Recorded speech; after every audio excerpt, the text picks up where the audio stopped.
As a property person, you have to go back in time. 2 to 3 years into your crystal ball, what do you see then? I don't see anything fundamentally changing over the next year. If I wave a magic wand and you're Chancellor of the Exchequer, what do you change? The infighting and the sort of multiple parties that make up a Conservative Party is not helpful. Someone's describing the last 7 years as a psychodrama. What advice would you give them? The best advice is... Hello and welcome to devcast, the podcast where we explore the trends in real estate with influential leaders and covering strategies that drive their success in the ever-evolving landscape. It's time to welcome Mr. Dominic Agace, CEO of one of the most renowned brands in the London agency market, Winkworth. A massive welcome to you, Dominic, and thanks ever so much for joining us. No, my pleasure. Thank you, Andrew, for having me on board your fantastic podcast. Well, thank you for coming. I feel like... how long have we known each other? Yes, I was thinking that today. I was nudging 20 years. Yeah, 20 years. Yeah, exactly. My entire Winkworth career. Yeah, boy to man. My entire. Well, I'm not sure you could call it a career, but my time. Still in progress. We're working on that, but thankfully we're here to talk about you Yeah. and your amazing business. So, Thank you. So let's get cracking. Yeah. I'm going to ask you stuff that I don't know. So We're going to talk about life before work, if that's all right. Tell us your story, because this is I know it's in the blood. Yeah. No, exactly. I mean, it's a long time ago, I suppose. So was there much life before Winkworth? There was a bit. It all sort of unfolded fairly fortuitously, I suppose. I was a politics student at Newcastle University. Came out of university and was like, well, what do I do with politics, really? I didn't quite fancy doing speeches and applying to be an MP. So I tried various things. You know, I did financial PR for a bit for a firm around here. I did risk analysis, writing reports for insurers in Lloyd's. And then, you know, I had a slight rebellious streak, dare I say it, where I was keen to kind of go and explore. And Winkworth, being the family business, hooked me in to sort of get my feet on the ground and start a career, really. So that's sort of how it all came about. And I suppose what I found was it was something that I believed in. So I was looking for, after university, for the sort of magic bullet of, you know, this passion that one would have in a career. And I think what I found with Winkworth was a family business that I believed in and really wanted to give my all to make better where I could. Brilliant. And tell us about Winkworth, because it's such an interesting story. How old is the business? Yeah, so 1835 is the age. But it's obviously. Not been in the family all that time. No, exactly. No, it's quite an interesting one, actually. I mean, the history, and there's lots of people talk about it, but so there's generations of agents in our family, so they'll try and do this sort of not in too long-winded fashion. But my grandfather was an estate agent and set up a company called Man & Co. Yes. And unfortunately died a bit young, and the two brothers, Jeremy and Simon Agace, my father, assumed control of it. And Winkworth was actually M. Winkworth PLC, and it's M. Winkworth because it was Man Winkworth. It was a private client business in Mayfair that was run by Henry Winkworth, I believe, and it was brought by Man & Co. as kind of a London office, and that's sort of where it came into the family blood, which I think his father's 50th year next year. So he's done a long stint there. Obviously, Countrywide ended up being created by Jeremy Gowan and merging Man & Co. with Best of Eves, and sort of the rest is history, really. See, I didn't even know that. There you go. So there's the brief version of a long family history, I suppose. Goodness, that's two pretty prolific brothers then. Yeah, exactly. They both did pretty well for themselves. And let's keep rolling with the story. So 1835 brand, your father and uncle acquired the brand. Yeah, so exactly. So I suppose it's an interesting one where I can remember it all clearly. Yeah, so it was in Winkworth family until the 1970s. So, and sort of, I believe it was I may be wrong, around 1974, that sort of time. And then, so Winkworth was, father opened a number of offices across central London. The story goes that he was doing some work in America as well, and saw how franchising worked there, and sort of saw what he believed was the future. And so sort of franchised out the first, I think it was 4 or 5 offices, maybe a few more, 4 or 5 offices. And sort of went from there, really. And I think we still have one of our original franchisees with us, which is Mr. Wilson Pemberton in Putney, who I think has been there obviously since, I think it first franchised in 1981. So we've been around the block in the franchising game for a long time. Wow. And the business grew and grew. Can you? Yeah, I think so. I mean, it did. It's funny actually, because I suppose in those days franchising wasn't such a thing. It was more of a divide between it was probably deemed a bit American, I suppose, and obviously there are lots of companies that perhaps the way estate agency worked in the UK didn't believe that it was sort of fitting of a prime business perhaps in those days. And I mean, that's my speculation. I'm not sure of the reality, but what I do know is that in my time, it's evolved to becoming a sort of go-to way, really. I mean, now there's loads of people doing different versions of it all. When I started, I think there were three really, which was Belvoir doing lettings and Martin Co doing lettings. And Experience, which was actually by an ex-Winkworth man who worked for Legal & General and franchised out a network they'd bought through the sort of financial services acquisition model that a lot of companies did. So it was a pretty small playing field, and it was like that for 10 years, So it was just, if you wanted to go and have a lettings only franchise, you went there, and if you wanted a London affiliated business, you went to us, really. So it's simple. And now I suppose it's a more competitive market, and people have got different versions of it, and that's great. I suppose it all means that it appeals to more people, and better quality people come to us as well as to others, I suppose. And the business, we were just talking before pressing the record button, the business now has over 100 locations? It's 103. I mean, so it's interesting. I try not to make it too much of an investor presentation, which I go and do every so often, but it's 103 offices. The sort of USP, I suppose, of Winkworth is driven slightly by its history, which is that it started in Knightsbridge and these areas, central London, and grew out from there, and it's got these 61 offices across London now, and that's a pretty irreplaceable network to build, and certainly on a owner-operator basis, where it's very expensive to open an office in Knightsbridge. It probably wasn't quite so expensive in 1981 to do so. So, and the business slightly has grown off that. So, to areas where people associate with London or look for London buyers, then obviously our proposition is they can link into the database, and it's a known name from the history of trading in London and all the things we try and do to sort of create a platform. But it is the kind of London recognition that slightly defines our growth and I suppose our appeal, actually. It's an iconic brand. I mean, it's I don't know. I feel like I've just always, even before my career started. I should ask you what your pre-career was as well. No, you're not allowed to ask questions, thankfully.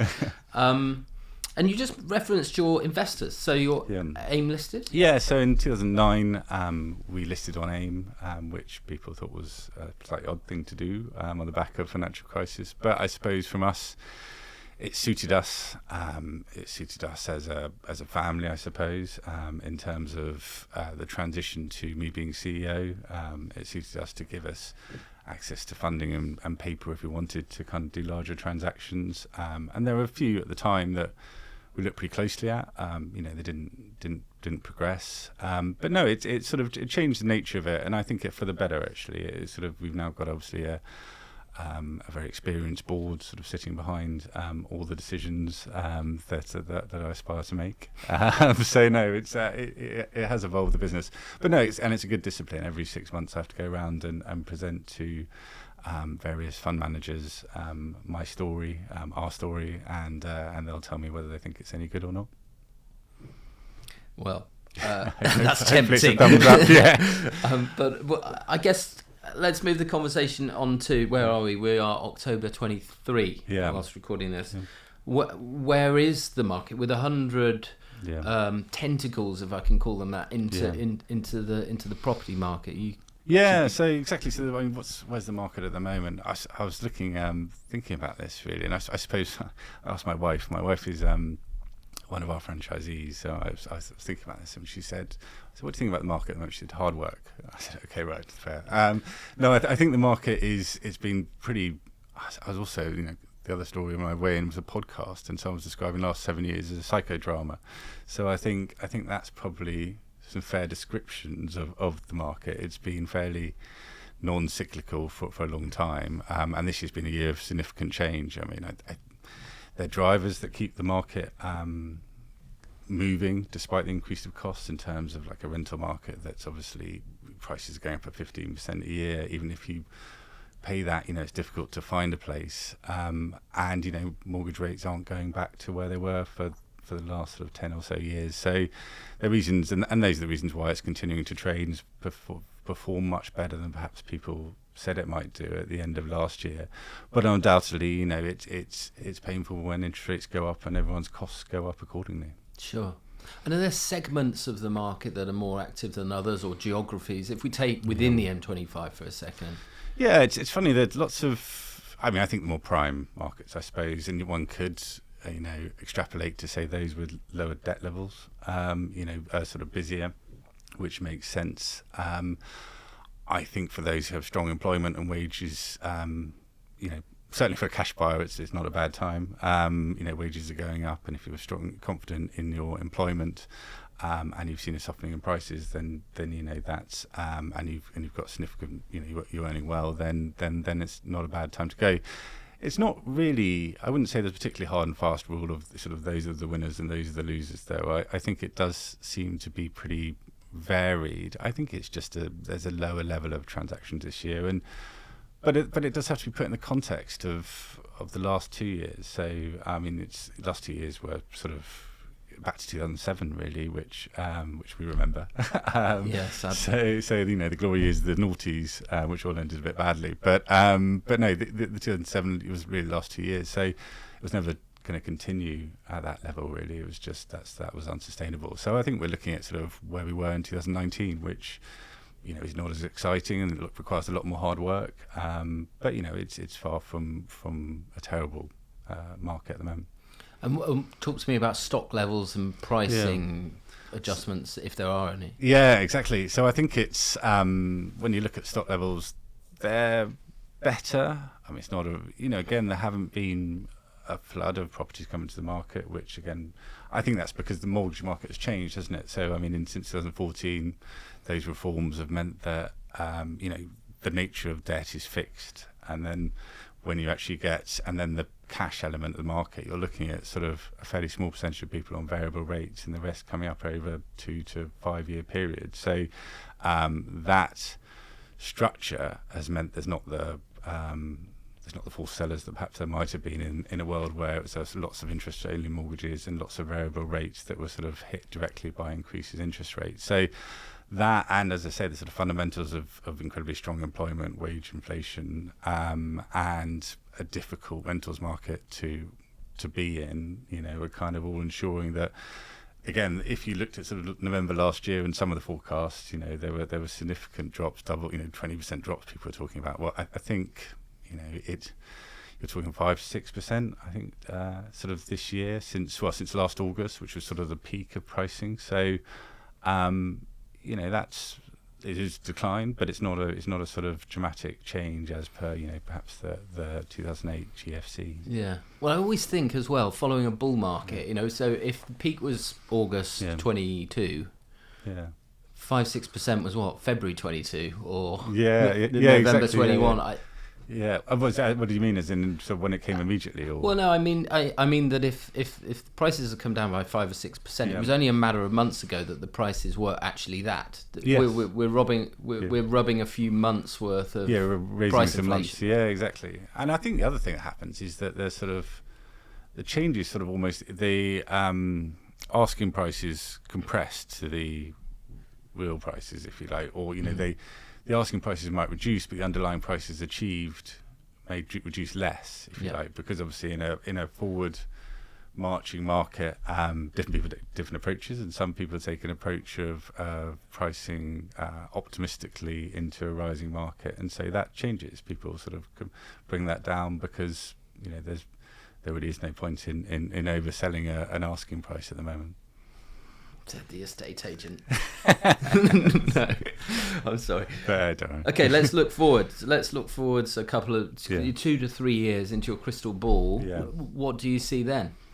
So I think what's happening is one of the reasons why things haven't declined much is there's wage inflation, isn't there? So I think you're sort of getting the two meeting each other, which is sort of providing is it shock absorber? I don't know if that's the right word, but I think you're seeing that will have to feed through. There has to be a kind of, costs do have an effect, cost of finance, pricing. Wage inflation is on the other side, and somewhere they will meet with a sort of decline in pricing and an increase in earning capacity. So I suppose how that plays out, I don't see anything fundamentally changing it over the next year. I think we're probably, dare I say, in a sort of drifting environment where prices will potentially move 5% further down in the year ahead, and then it will sort of level out and sort of where it goes from there, I suppose, will be dependent on the next macro issue that comes our way. Any idea what that's going to be? No. We've done pandemic. Yeah, exactly. We've done Brexit, pandemic. God, I was thinking of them today, actually. What other things we've had? It feels like a lot. We also had the Boris bounce in the middle of that, so that was a positive briefly before we shut down in February. Yeah, I remember that for, I think, a couple of weeks. That was exactly. That was quite exciting. I was going to ask you as well, just to sort of add to the list of things that come up in my discussions, was the stamp and extra stamp. Yeah. So if I wave a magic wand and you're Chancellor of the Exchequer, next week, what do you change to create? I don't know. Is it a fluid market that the market craves, or stabilised pricing? What do you think is in the best interest of our country and housing? So I think three things. I think one is obviously, first of all, the infighting and the sort of multiple parties that make up the Conservative Party destroying house building targets is not a helpful scenario, and clearly one needs to build houses, and that is really where it's all fallen down is planning and local authorities' investment in them or lack of it, and planning officers no longer being local and local builders not being able to afford the process, and all those things, and then delays even for large builders affecting it. So building more and tackling all those issues within that sector are sort of critical. I think efficiency, there is a housing stock out there, and we need to make sure it sort of fits as best it can the demographic of the UK. So the one thing is this downsizers, there are lots of people no one when you're in retirement wants to go and pay stamp duty to chip away at their retirement earnings, to move. So people are hanging on, and I've got a friend who's works in the sort of disabled kit space, one way to describe it, so I won't name him so he doesn't shame me, but producing good looking disabled accessories. It doesn't all have to be bad, and he was sort of working with the government for a bit, and he was saying it shouldn't be called downsizing, it should be called right sizing, and doing it at a time when you can go and enjoy the money you release from your house and go travelling, rather than when it's a bit too late. And I think if we could encourage people to downsize, and obviously I don't think we should be draconian about it, it should be incentive based, and stamp duty probably would be the easiest way to do that, then you get more fluid movement through the ladder, which is what ultimately a sort of a right-sizing property market would look like, really. So I think that's a big one, and those are the two ones, really: sufficiency, growth, and then the one that is much talked about, which is landlord-tenant balance, which I think is moving. I mean, I'm an optimist, obviously. I'm an estate agent, so I remain optimistic. But no, I think it is moving. There's been such... It's going really badly, and I think people have realised that Rachel Reeves or Gove even saying at the party conference yesterday, that they want a balance between tenant and landlord, and that's I think what landlords are looking for. And if you can create that and communicate in a sort of more positive way about they are a valuable part of the makeup. I mean, if you don't have a private rental sector and buy-to-let properties, then what's the fun in cities, really? We all come to London to go and make our careers, and we cram into a sort of second, converted flat in a Victorian terraced house in the smartest areas you possibly can, and that's quite fun. And if you don't have those, some of the city appeal will be lost, and that's obviously a fairly student example, should I say? But obviously, the broader societal ones are social mobility and employment, which all fall off having a healthy private rental sector. And the time I've known you, it was started off. I went to the RCS and we did presentations, and it was told, everyone was told it was pensions weren't any good, so get yourself buy-to-let property, and there's a lot of focus on pushing it, and it grew dramatically. So I feel a bit sorry for those that it's been turned around on, having taken that path. It's a bit like the diesel gate, isn't it? Sort of things have changed on you. But look, it needs to balance. The tenants also need to be looked after. But I think my answer to that is increased supply, really, and then there's more choice, and then landlords, will ensure that they do up the properties. And again, in the old days, properties rents didn't really go up. In London in particular, which is obviously my area of expertise mainly, they weren't really going up. So it's only of late that they've started to really rocket up. So balance between land and tenant is the third part of my manifesto, I would say. Well, I'd vote for you. Thank you very much. It just depends what party. Well, exactly. You might have to start a fresh party as well to go with it. A fresh party. You probably get 10 million, 20 million votes in that case. Let's talk about disruption and how you see the landscape. I mean, you were one of the trailblazers into the franchising space, borrowing the idea from our American friends. As all good British ideas come. So, what do you see right now? What are you tracking? And what are your views on some of those things? So exactly, so the broker model is a big thing now. I suppose that's the evolution of Purple Bricks model, isn't it? Really, that's where it's come out from. It stands for things I believe in, really. I was trying to think sort of career Winkworth, does the business make you or you make the business? But but basically it's, I believe obviously in the primacy of the individual in our industry and everything falling back off that. So the model, I suppose, is a natural evolution of, if you believe in that, then people will choose options, and it's a lower cost entry than ours. But I do think we're slightly different. I think it's a different proposition. It's like the old days when you had your sort of, if you want to be lettings only or if you want to be London. There's a sort of two different spaces, aren't there? There's the broker model, sort of lifestyle. I don't presuppose too much, but it's a lifestyle model where you can earn a good income and work off your connections and work hard. And I'm sure it works very well for lots of people. I suppose we see ours as, we believe in shops. When we do our brand awareness testing. How do people know Winkworth? A lot of it's because they walk past us on the way to get their newspaper in their local area, and we like to be part of local communities, and we feel it puts us in those local communities. So it gives us awareness, it puts us in local communities, it allows us to build centres for teams and benefit from the sort of marketing off that. And I think what we're trying to do is build businesses. So people, as I said, the guy from 1981 is still with us. That's he's built a lovely business. We're on some of them on third generation now over this time. So they've sold them for good money, brought in new people, or some of them have brought in young talent and help them with some equity. But they are businesses. They've got 50% of its lettings, 50% of sales. There's a team in there. There's assistant managers. It's something that can perhaps over the years then build your own freedom as you've got a running system, and you can help bring in talent under you to keep the wheels spinning whilst perhaps you work on more headline areas of the business and more networking and have a bit more more balance and perhaps more time on the golf course. I was just going to say, I was waiting. If you weren't going to say it, I was going to say, get down the golf course and win some business. Franchise, and you can do well at golf later in life. Yeah. But so I think they're different. I think that everything's different and suits different people. And actually, I'm sure there will be, But we're keen to stay sort of true to what we are and sort of what we believe in.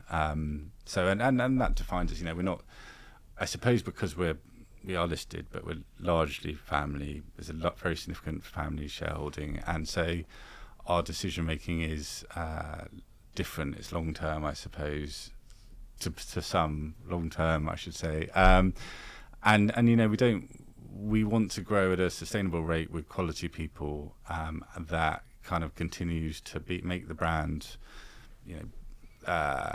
keep the brand quality, I suppose, by ensuring that it's respected and the people within it are doing a really good job. And so that's all music to my ears. Yeah, you're running a heritage brand, long-term commitment,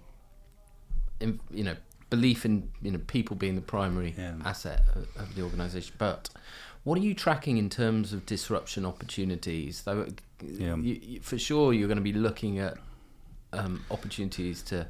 Yeah. So I think this. So I was always told that when you're younger, you're told, and I guess I'm still youngish. These changes in markets create opportunities. They create change, obviously, and that leads to opportunities on all levels, actually. So on, I think, employment levels, it's harder work. As you get older, each time you get hit with the harder work, that you have to dig deeper in a difficult market, and that can lead successful people to decide that it's time to play more golf. So it gives opportunity for younger people to who haven't been through the same cycles, perhaps, to step up and make their name. So it gives opportunities at an employment level. It gives opportunities from a sort of business point of view, because same thing, right? If you've run a very successful business for a long time, and you've had some fantastic last couple of years, and it changes, and you think, okay, it's going to be the same interest rate for a while, so perhaps the good times are over for a bit. We're now going to be just harder work, and in a good sustainable business, you may feel now's the time to cash in on your hard work. So, whereas if it's all roaring away, you're not going to do that. So, from a business point of view, there's opportunities, and I suppose from us, we feel we can. One of the interesting things was Purple Bricks. I say it, I guess talk about it now. They don't exist, do they? But no, they do. Do they still exist? Purple Bricks? They do, don't they? There's still boards up there. Don't know what I'm getting to with that. But anyway, we can keep going. Keep going. Yeah. No, I mean, I think it was good for us, actually. It's interesting. That was because we see our business as one of the learnings, and I would say is that, and why we don't grow too fast and we're careful what we do is we think if you operate in the top 3 in your marketplace, you have a sustainable, profitable business in all cycles. If when the tide goes out, and you're not in the top 3 and the transactions reduce, then you come under pressure. So our whole business is built to give a platform for an individual to run their own business and compete in the top 3 in their local market. So that's our aspiration. And then we think that, obviously the benefit of that is when things change, everyone's fine and they're still running profitable businesses, and that's a good thing. So when you get a disruptor coming along that threatens a traditional model at the time, then I suppose we represent somewhere where you come and join, do join to kind of get their future proofing and the kind of the platform behind them that allows them to grow market share, to I suppose in some ways to escape that competition, and also perhaps to make sure that the business is on a sustainable footing through different cycles. So disruption for us is sort of a good thing, really. As I say, I'm always looking at the upside of things. Clearly, there probably are challenges, but I think the way we set up our business is to kind of continually invest, evolve a platform, recognise that the industry's changing, but not through revolution in our belief. We just need to continue to move the dial gradually with technology that facilitates the agent and supports them, really, and that's what we want. So there are there's always challenges, aren't there? But I think that's broadly, you can keep doing the same thing throughout those, really, which is focus on how you get the best person in your business to run it, and how you support them best to compete to be in the top 3. So that sort of stays the same. So I'm already conscious of your valuable time and the Sorry, time. No. Go on for hours. Absolutely. I've got the questions for sure, but you are a young guy, and I'm sure many more years in the saddle. But when the time comes for you to play golf or yes. Do something else, where would you like to leave Winkworth. the business? Yeah. So I think the journey we're on is, clearly there's always things to do. I suppose we'd like to continue to make it sort of multifaceted business. So generate new business areas, have a strong network, maintain market share, be a top 3 operator, and have diversified a bit. So obviously commercial, something we've launched the last 2 years ago. New homes is something we're launching this year. So start to bring the different parts. There's a word, it's a multidisciplinary business, I think is the word, isn't it? So look at evolving that. And so quite sort of simple ones, I suppose. It's not necessarily to take over the world. It's to run a good business with multiple disciplines that's successful and has a good reputation. And I think someone said to me once that, it's what you want to be proud of the people within your business, don't you? And be able to refer your friends to them and be happy that they're good people that we dealt with well. So that's also a large part of it for me. So when the time comes, sailing, I think, probably not golf. I'm not sure I'm allowed too many hobbies, but then that I'd like to be able to say, well, that's what it looks like, and that's my tenure has sort of been worthwhile because it's a credible name and business in the industry. And if you were talking to somebody who was considering this as a career, 16, 17, 18, what advice would you give them? Yeah, so again, I think the best advice is hard work, isn't it, really? I mean, it doesn't get past that. The person who works hardest in the room will do best. It's a sort of simple business that's sort of nuanced. It is got its nuances, but it does reward hard work. And if you put it in, you get out the other end, and it's sort of simple on that regard. So I think hard work is all. And then I suppose you've got to sustain that. You've got to make sure you're always in environments that make you motivated, that are fun, aren't they? And I suppose the third one I think is you need to be in a place where the headroom's not too limited. So where you've got a thought of actually, well, this is because what seems a lot when you're 18. By the time kids come along and stuff, seems less. So you need to make sure there's a bit of headroom to allow for when kids come along and need to be paid for. I'm going to ask you another question, which definitely wasn't on the prep sheet, but you look worldwide, I'm sure, at what good looks like and where you can borrow ideas. If you were to reference another agency business that impresses you.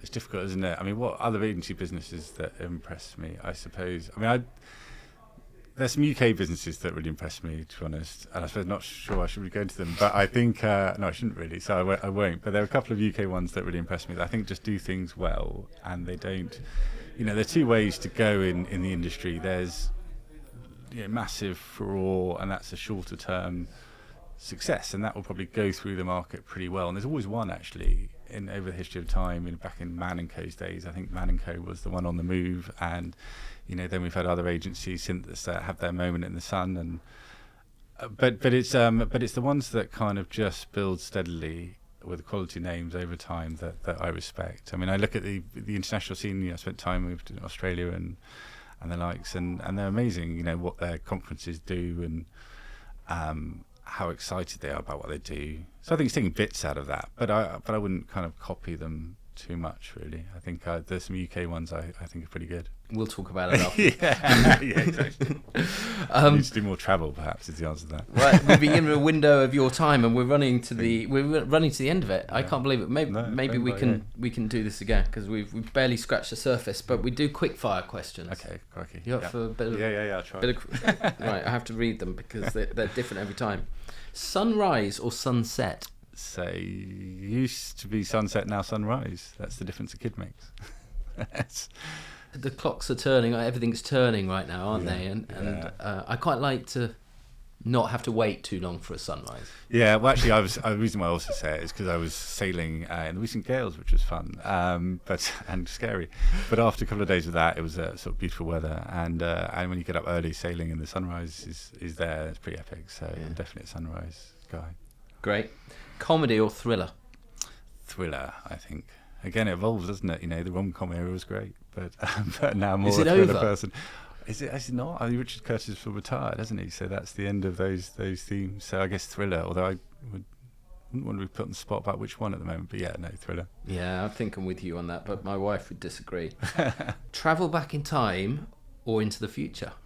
So I think as a property person, you have to go back in time, don't you? Because it would have been fun to see all the amazing properties. London 100 years ago or so would have been just how it lived in central London, and those houses would have been amazing, really. So I'd love to have seen that. So 100 years ago, is it 100? Was more? Yeah, it could be more, wasn't it? We need to look at probably. But you can pick any window you like. I suppose the Victorian era, isn't it, when things were pretty. I don't know. There's a lot of affluence in the UK, wasn't there? And lots of houses were being built, and obviously it would have been nice to have seen that. Bowie or the Beatles? Bowie, I think. I don't know how to verify why Bowie. Just grew up on Bowie, I think. So yeah, my oldest brother had a ponytail once and played a lot of David Bowie, so I think that kind of sold me on that. That's it. Yeah, that was I mean, he's a signed up. Exactly. Party. And the final question, we always ask this question, is if you could own any property in the world, which one would it be and why? So for me, apart from my own family house without a mortgage, which would be nice at the moment, I think it would be, there's a beautiful house in Foy, which used to be Dawn French's, which when you, again, in my sort of sailing around the south coast, you come in, it's on the left on some cliffs and kind of looks out over the estuary and the sea, and I think that would be a pretty nice spot to be. So sunrise or sunset? Yeah, well, exactly. Yeah, probably a sunset Maybe place. both. That one, yeah, exactly. That's a gin and tonic and sunset one, isn't it? Oh. Oh. Well, you don't qualify because you love a sunrise. So maybe exactly, you can win the instruction those are the as golf a Winkworth, days, aren't they? when you get it on your books, give me a call. Exactly. There's definitely a spot for you. Sounds awesome, Dominic. Look, we've run out of time. I'm ever so grateful for you coming along and having a chat. And I'm sorry we didn't get through half of the questions I wanted to ask. No, it's been fun, and there's obviously so much that one can say. So one has to keep oneself a bit short. Should we talk about that over lunch? Yeah, definitely. Okay. Thanks, Andrew.